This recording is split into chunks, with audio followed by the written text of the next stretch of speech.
غلطی نکاح، نبی کریم صلی اللہ علیہ وسلم کا واضح فرمان ہے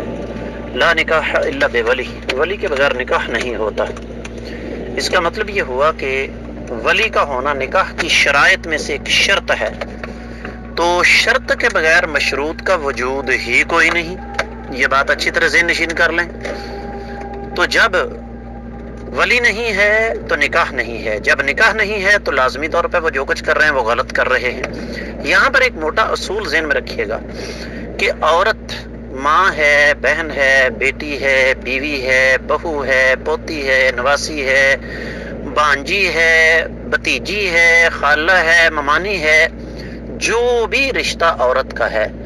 شریعت کا ایک موٹا اصول ذہن میں رکھیں کہ شریعت نے عورت کو تنے تنہا خود مختار نہیں ہونے دیا، اور اس کی وجہ بھی بالکل واضح ہے کہ عورت بنیادی طور پر ناقص العقل ہوتی ہے، اس کے اندر قوت فیصلہ کی کمی ہوتی ہے، جس کے بے شمار ثبوت ہمارے سامنے ہیں۔ تو اس لیے زندگی کا اتنا بڑا فیصلہ شریعت عورت کو خود بخود کرنے کی اجازت کیسے دے سکتی ہے؟ اب رہا یہ مسئلہ کہ جی اگر انہوں نے بھاگ کر عدالتی شادی کر لی ہے،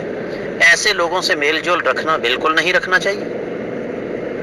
اس لیے کہ ایسے لوگوں سے میل جول رکھنے کا مطلب آپ ان کے اس کام میں برابر کے شریک تو نہیں،